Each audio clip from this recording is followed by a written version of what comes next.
جو اس نے ایک جگہ پہ اس کو دارالحرب کہا ہے، تو اسی کو یہ اب دیوبندی جو ہے وہ پیش کر کے تو تاریخ کو مسخ کرنے کی کوشش کرتے ہیں. لیکن جیسا کہ میں نے بتایا کہ خود دیوبندیوں کے گھر سے ہی جو محمد میاں صاحب نے یہ کوشش کی ہے تاریخ کو بدلانے کی، اس کا رد بھی جو ہے انہوں نے کر دیا ہے. اسی طرح وہ صفحہ نمبر 98 پہ اسی کتاب کے جا کے کہتے ہیں کہ اس میں شک نہیں کہ کچھ علماء دیانتداری کے ساتھ عدم جواز کا فتویٰ دیتے ہیں، مگر اصولی غلطی یہ ہے کہ وہ ہندوستان کو یعنی دارالحرب کو دارالاسلام پر قیاس کیا کرتے ہیں. ہاں رسول اللہ صلی اللہ علیہ وسلم کی مقدس حیات انفرادی اور اجتماعی زندگی کے ہر شعبے میں رہنمائی فرماتی ہے. یہ اب آگے وہ تفصیل بیان کر رہا ہے کہ کیا ہوا اور کیا نہیں ہوا، لیکن دکھانے کا مقصد صرف یہ ہے کہ آج دیوبندی جو ہے وہ اپنی پرانی جو تاریخ ہے اس کو بدلانے کی کوشش کر رہے ہیں. اسی طرح انہوں نے صفحہ نمبر 100 پہ حاشیے میں دیکھے تو اسی فتاوی نصرت الابرار کا حوالہ دیا ہے، جو کہ انشاءاللہ ہم بھی دکھائیں گے یہاں پہ. اور اس کا پہلا سوال ہی یہ تھا کہ ہندوستان جو ہے انگریزوں کی حکومت یہ دارالاسلام ہے یا دارالحرب. تو اس پہ مفتی محمود اور دیگر علماء دیوبند کے سائن بھی موجود ہیں. اسی طرح یہ جو نصرت الابرار ہے اس کا حوالہ دیوبندیوں کی کافی کتابوں میں ذکر ہوتا ہے، جیسا کہ اسی کتاب کے صفحہ نمبر 101 پہ بھی اسی کا ذکر ہے. اسی طرح اور بھی ان کی کتب ہے اس میں یہ سارے. تو اس کو بھی ہم چھوڑ دیتے ہیں، اٹیچمنٹ میں یہ لگ جائے گا. اگلا حوالہ کھول لیتے جی آگے چلتے ہیں. آگے یہ ہے جی ملفوظات حکیم الامت دیوبندیہ.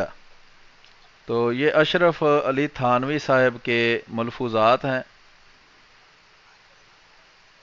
صفحہ نمبر 196 ہے. اس پر لکھا ہے کہ ملفوظ نمبر 191 ہے، اگر ایڈیشن وغیرہ کا فرق ہو تو یہ آپ دیکھ سکتے ہیں. ایک سلسلہ گفتگو میں فرمایا کہ مجھ پر تو عنایت فرماؤں کا ہمیشہ عنایتیں ہی رہتی ہیں. ایک صاحب کا جن پر گورنمنٹ کے خلاف کسی تقریر پر مقدمہ قائم تھا، کراچی میں حج کے اجلاس میں بیان ہوا، سب حج ہے یا جج ہے، اچھا سزا کا حکم ہوا، تو ان بزرگ نے میرے ایک فتوے کا حوالہ دے کر کہا کہ اس نے بھی تو یہی فتویٰ دیا ہے، اس پر کیوں مقدمہ نہیں کرتے؟ جج نے جواب دیا کہ اس کی نیت فتوے سے احکام مذہبی کا ظاہر کرنا ہے اور تمہاری نیت ضرر پہنچانا ہے. سلطنت کے لیے اس لیے وہ جرم نہیں، یہ جرم ہے. پھر فرمایا کہ ہم سے تو اگر جارج پنجم بھی مسئلہ پوچھے تو انشاءاللہ تعالی مسئلہ ہی بتلائیں گے.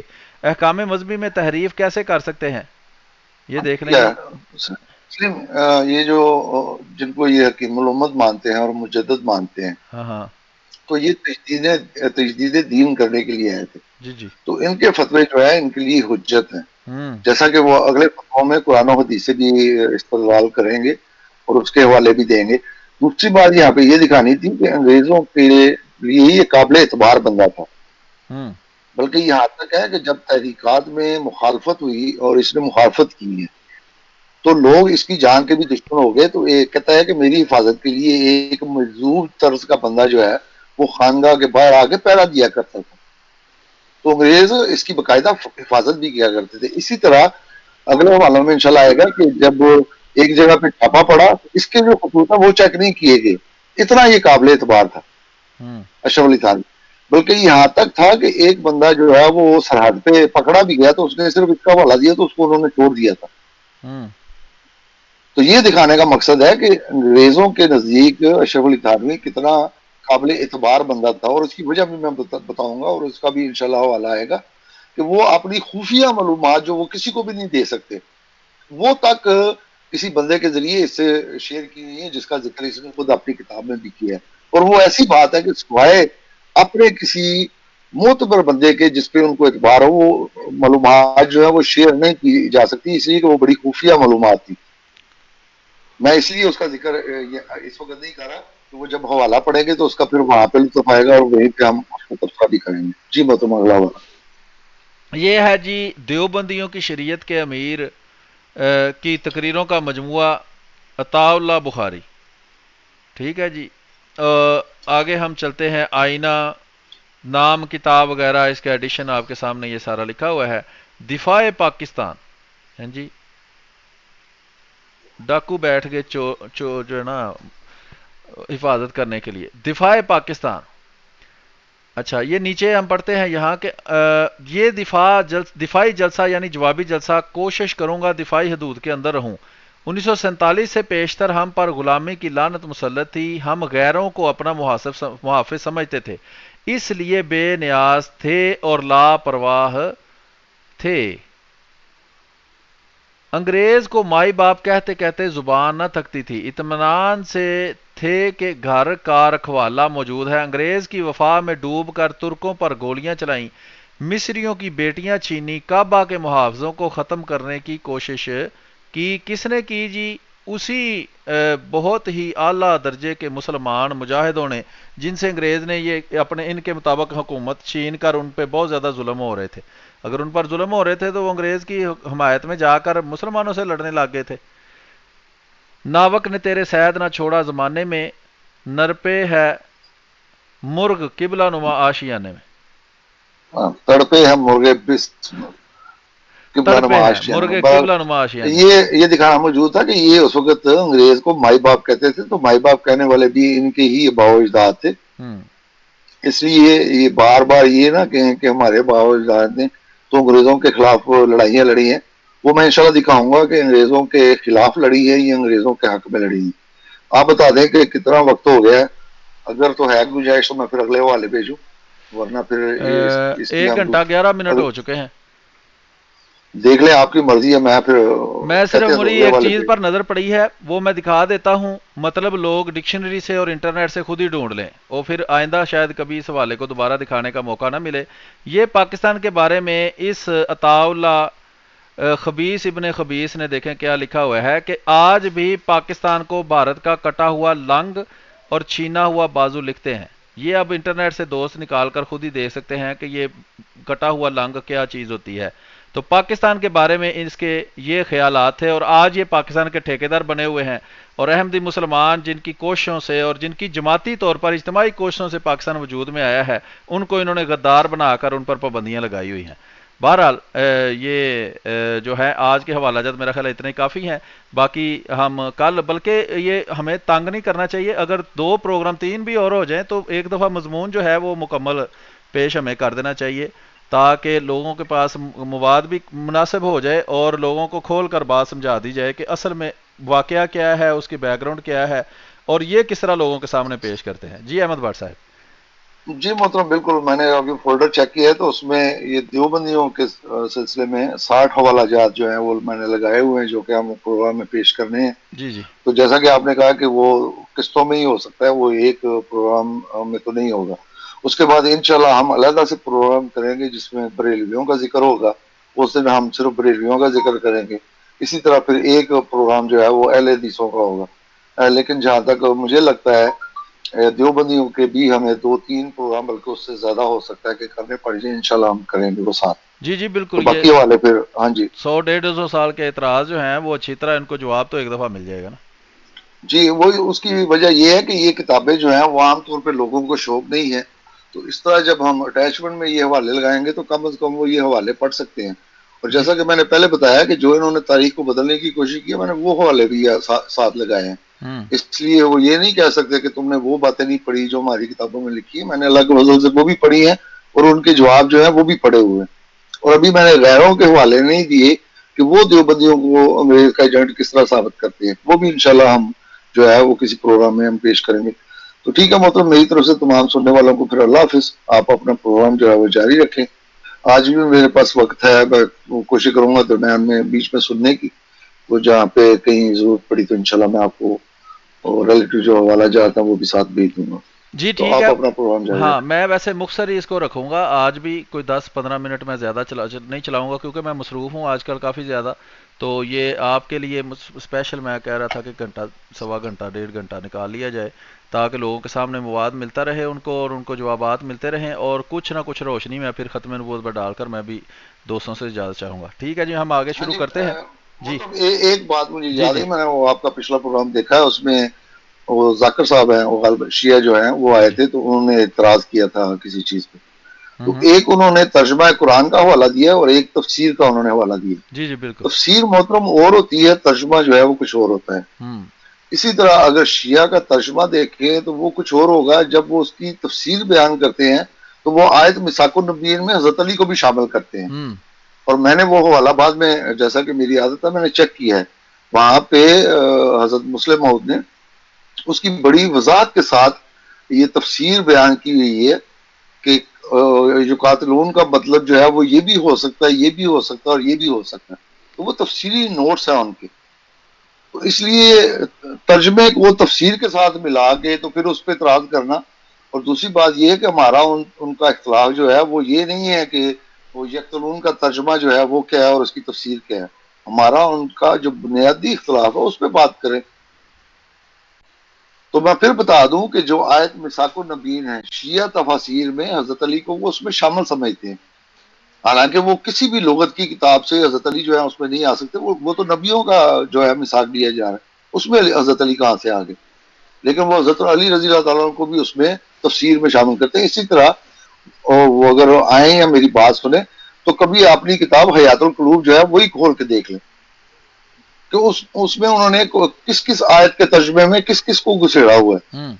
تو اس لیے پھر میں کہتا ہوں کہ ہمارا جو ان کا بنیادی اختلاف ہے اس پہ بات کریں. ہمارا ان کا یہ اختلاف نہیں ہے کہ یکتب ان کا ترجمہ انہوں نے کچھ اور کیا اور فلاں نے تفسیر میں کچھ اور کہا ہے. یہ ہمارا ان کا جھگڑا نہیں ہے. تو جی محترم آپ اپنا پروگرام جاری رکھیں. میری طرف سے پھر تمام دوستوں کو اللہ حافظ. جی بہت شکریہ جی، اللہ حافظ، السلام علیکم. تو جی دوستو، آپ نے آج بھی دیکھا کہ جہاد کے معاملے کے اوپر پچھلے پروگرام کے اندر ہم نے آپ کو کافی سارے حوالے دکھائے، جس کا مقصد یہ تھا کہ آپ کو بتایا جائے کہ اس وقت کس طرح کے حالات تھے ہندوستان کے اندر، اور مسلمان کہلانے والے کس طرح ذلیل و خوار ہو رہے تھے، اور یہ دیوبندی اور اس طرح کے دوسرے جھوٹے اور کذاب اور دجال جو ہیں وہ کس طرح عوام کو آج کل دھوکہ دیتے ہیں، جھوٹی اور من گڑت تاریخ ان کو بتا کر. جی مسلمانوں کے پاس بڑی زبردست طاقتور حکومت تھی اور انہوں نے انگریزوں نے ان سے چھین لی اور پھر بہت زیادہ ظلم شروع کر دیے، اور یہ وہ سارے ڈرامے جو وہ کرتے ہیں. تو حالات پچھلے پروگرام میں ہم نے آپ کو بتایا. اس پروگرام میں ہم نے آپ کو صرف ایک جھلک دکھائی ہے ان فتاوا جات کی یا ان باتوں کی جو انگریز حکومت کے بارے میں کی جاتی ہیں. اور عربی کا ایک مقولہ ہے جس کا مطلب یہ ہے کہ کسی چیز کی خوبی یا خامی کا پتہ کرنا ہو تو اس کو کسی دوسری چیز سے مقابلہ کر کے دیکھو، یعنی دونوں چیز کا موازنہ کرو، پھر بتاؤ کہ ان میں سے اچھی کون سی ہے. تو ایک طرف پنجاب میں سکھوں کی حکومت تھی، دوسری طرف انگریزوں کی حکومت بیک وقت قائم تھی. تو اس وقت انہی دیوبندی وہابیوں کے جو اکابر تھے، جیسے سید احمد شہید ہیں، سید احمد بریلی کے تھے، سید احمد بریلوی شہید اور اسماعیل شہید دہلی کے تھے، اور یہ شاہ ولی اللہ محدث دہلوی کے خانوادے سے تھے، یہ صاحبزادہ صاحب تھے. ٹھیک ہے.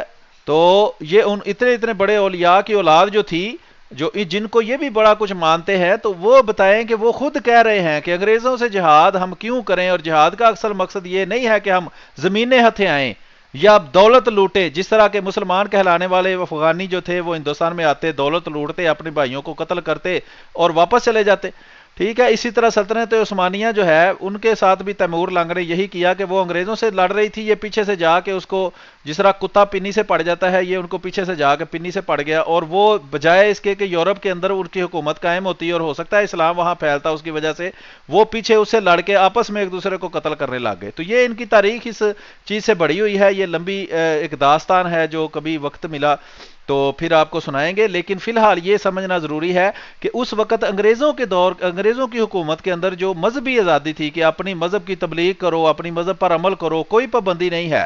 تو اس طرح کے حالات جو تھے وہ پنجاب میں موجود نہیں تھے. پنجاب میں سکھوں نے بڑے سخت مظالم جو تھے وہ ڈھائے تھے مسلمانوں کے اوپر، اور مختلف قسم کے حوالہ جات ہم پیچھے دے بھی چکے ہیں. تو جب حضرت مسیح موعود علیہ الصلوۃ والسلام ان سارے حالات کے بعد تشریف لائے ہیں تو ظاہری بات ہے کہ انہوں نے اس حکومت کی تعریف ہی کرنی ہے، اس حکومت کی اس بات میں تعریف کی جس میں تعریف بنتی ہے. کہتے ہیں give the devil his due, کہ اگر شیطان بھی اچھا کام کرے تو اس کی تعریف کرو، اور اگر مولوی بھی کوئی برا کام کرے تو اس کو بتاؤ کہ یہ برا ہے. تو یہ ہے جناب آپ کے سامنے کچھ حالات پیش کیے گئے ہیں. انشاءاللہ آنے والے پروگراموں کے اندر مزید آپ کو حالات آپ کے سامنے پیش کیے جائیں گے. اور ختم نبوت کے اوپر یہی عرض کرنا ہے کہ ختم نبوت کا کوئی بھی مجاہد ختم نبوت پر لائیو مناظرہ کرنا چاہے تو وہ ہمارے ساتھ حاضر ہو سکتا ہے یہاں آ کر. وہ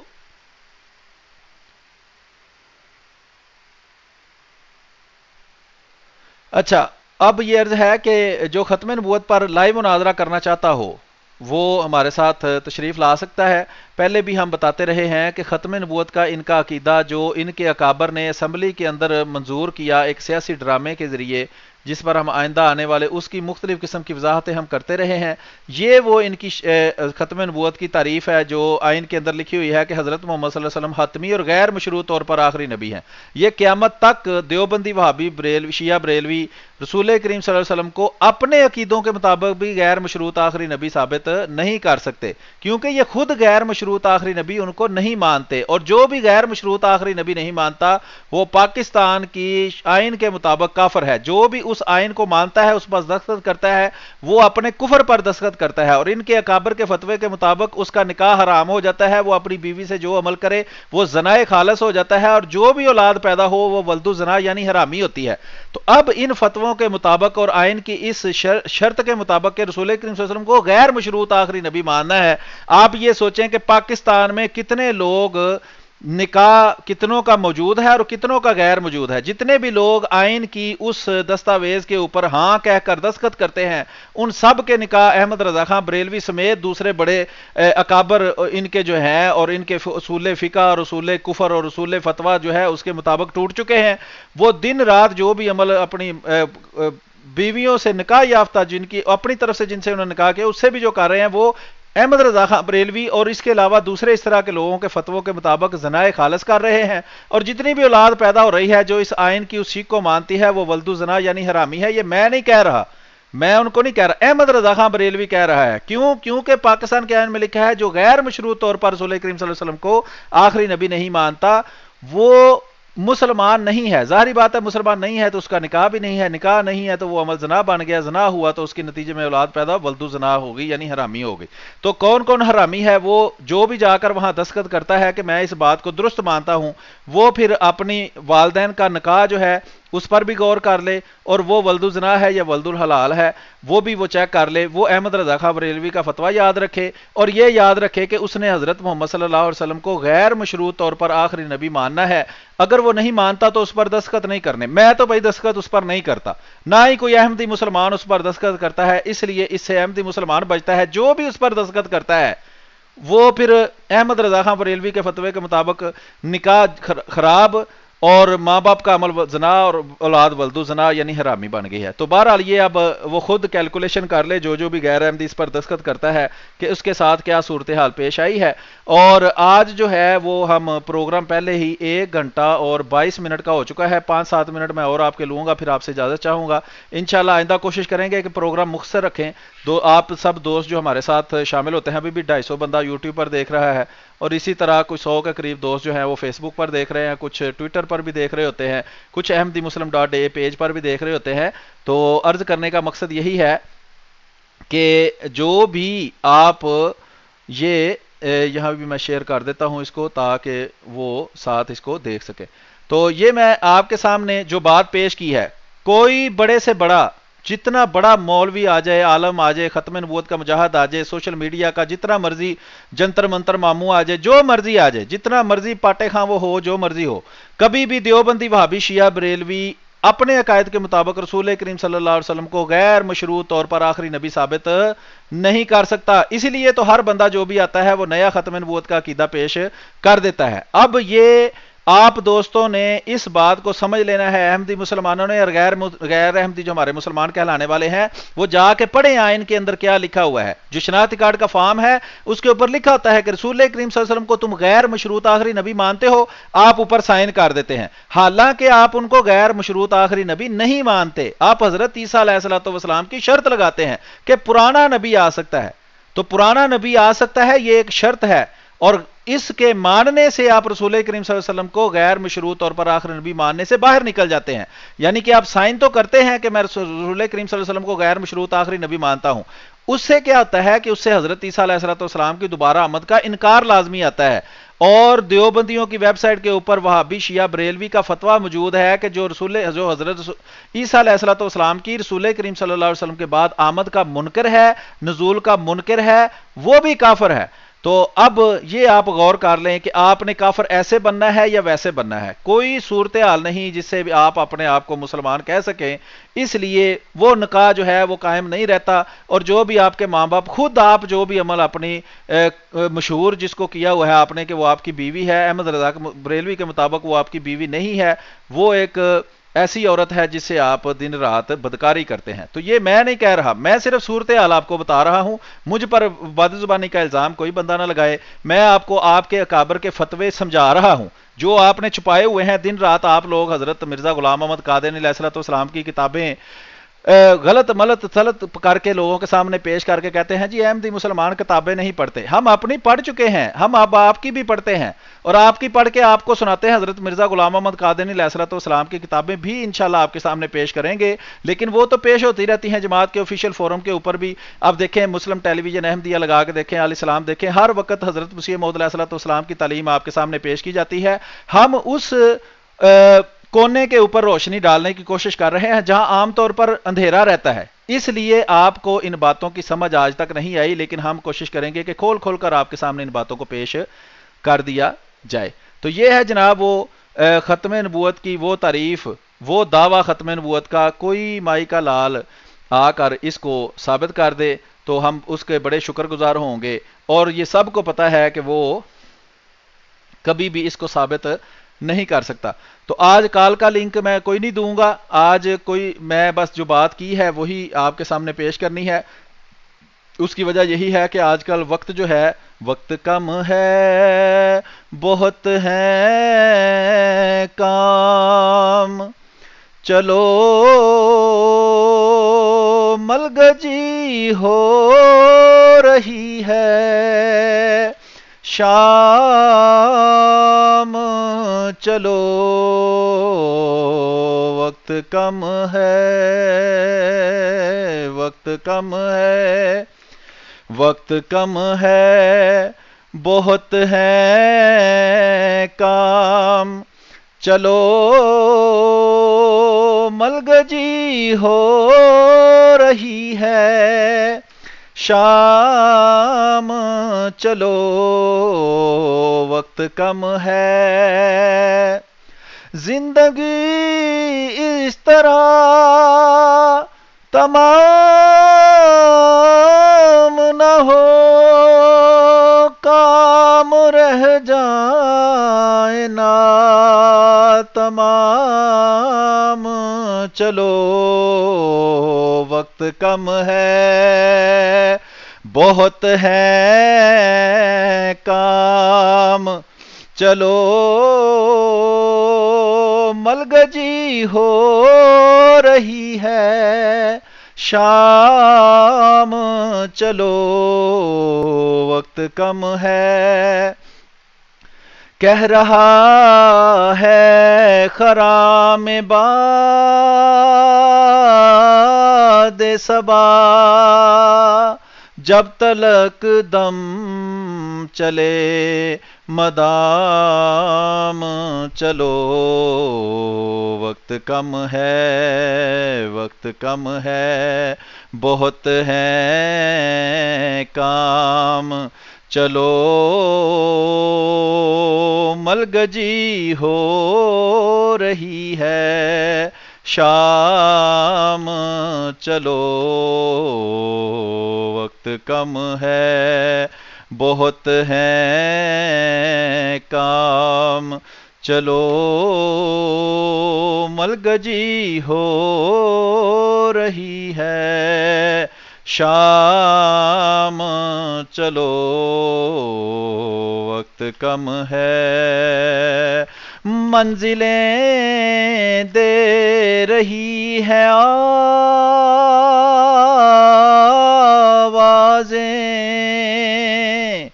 منزلیں دے رہی ہے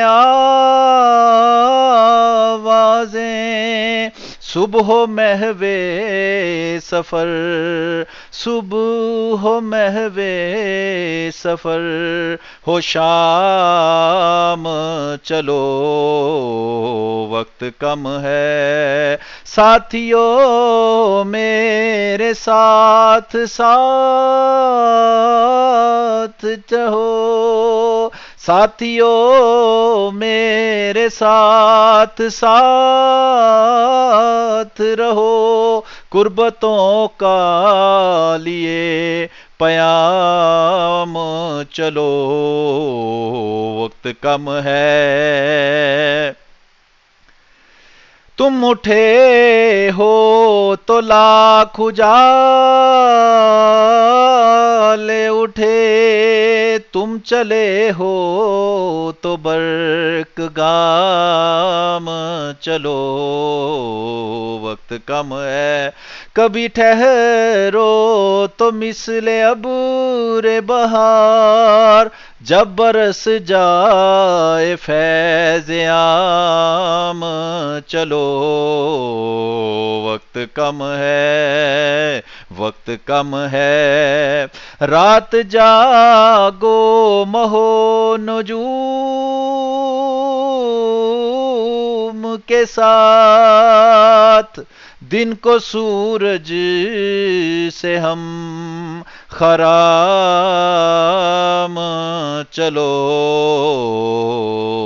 وقت کم ہے، ہو تم ہی کل کے قافلہ سالار، ہو تم ہی کل کے قافلہ سالار، آج بھی ہو تم ہی امام چلو، وقت کم ہے، تم سے وابستہ ہے جہان نو، تمہیں سونپی گئی زمام چلو، وقت کم ہے، آگے بڑھ کر قدم تو لو، دیکھو عہد نو ہے تمہارے نام چلو، وقت کم ہے، پیشوائی کرو تمہاری طرف آ رہا ہے نیا، آ رہا ہے نیا نظام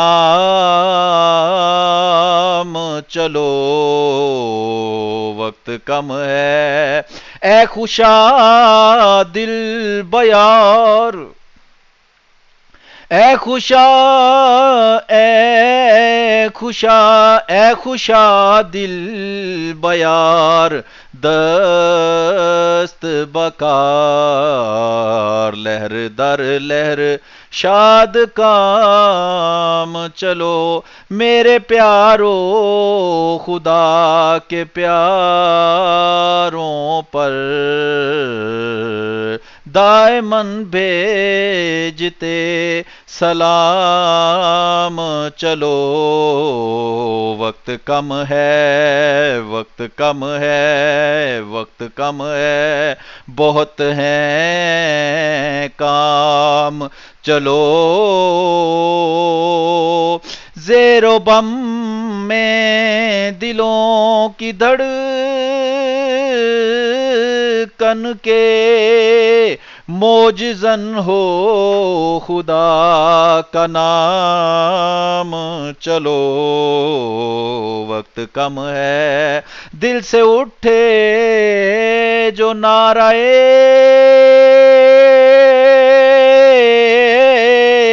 تکبیر، ہو ثریا سے ہم کلام چلو،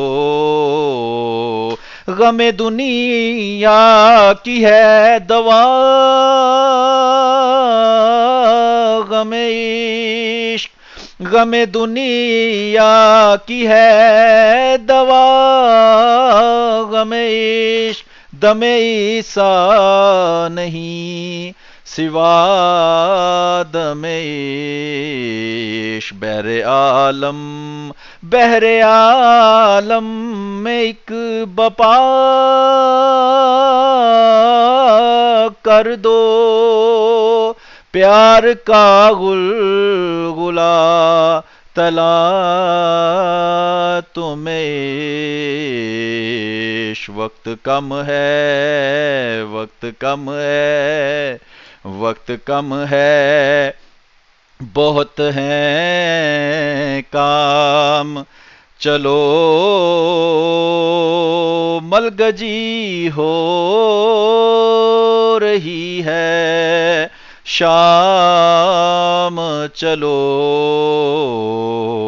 وقت کم ہے۔ تو وقت کم ہے اور کام بہت زیادہ ہے، اس لیے آپ سے گزارش ہے کہ اس ویڈیو کو زیادہ سے زیادہ شیئر کریں، حضرت مسیح موعود علیہ السلام کا کلام پڑھیں، قرآن پڑھیں، عربی سیکھیں، فارسی سیکھیں، اردو سیکھیں، اور مطالعہ کریں، اور مطالعہ کر کے لوگوں کے ساتھ شیئر کریں۔ اپنے ذاتی فائدے کے بجائے اجتماعی فائدہ دیکھیں۔ آپ کسی ملک میں رہتے ہیں، کسی معاشرے میں رہتے ہیں، کوئی بھی زبان بولتے ہیں، کوئی بھی رنگ ہے آپ کا، کوئی بھی نسل ہے آپ کی، آپ دوسروں کے لیے جینا سیکھیں، معاشرے کے لیے جینا سیکھیں، اپنے لیے بھی دنیا میں محنت کریں، لیکن کوئی بھی ایسا کام نہ کریں جس سے آپ کی ذات کو فائدہ ہو جائے اور معاشرے کو اور آپ کے ارد گرد رہنے والے لوگوں کو نقصان ہو جائے۔ بہت بہت شکریہ۔ آئندہ کے لیے پھر کسی نہ کسی کوئی نہ کوئی معلوماتی ویڈیو لے کر آپ کے سامنے حاضر ہوں گے۔ تب تک کے لیے خاکسار اپنے بھائی کو اجازت دیجیے، انشاءاللہ مزید معلوماتی ویڈیو لے کر آپ کے سامنے حاضر ہوتے رہیں گے اور آپ کے سامنے حق کو پیش کرتے رہیں گے۔ حضرت مسیح موعود مرزا غلام محمد قادیانی علیہ الصلوۃ والسلام وہی مسیح اور مہدی ہیں جس کو اللہ تعالیٰ نے دنیا کی ہدایت کے لیے بھیجا ہے، تاکہ ساری دنیا کے اوپر دین اسلام کی حقیقی تعلیم جو ہے اس کو واضح کر دیا جائے۔ قرآن کریم کے ذریعے اللہ تعالیٰ نے جو تعلیم بھیجی ہے اس کے حقیقی معنی دنیا کو سمجھا دیے جائیں، تاکہ دنیا خدا تعالیٰ کی طرف لوٹے اور دنیا انسانوں کے لیے جب تک قیامت نہیں آتی ایک رہنے کے لیے بہتر جگہ بن جائے۔ بہت بہت شکریہ جی۔ السلام علیکم ورحمۃ اللہ وبرکاتہ۔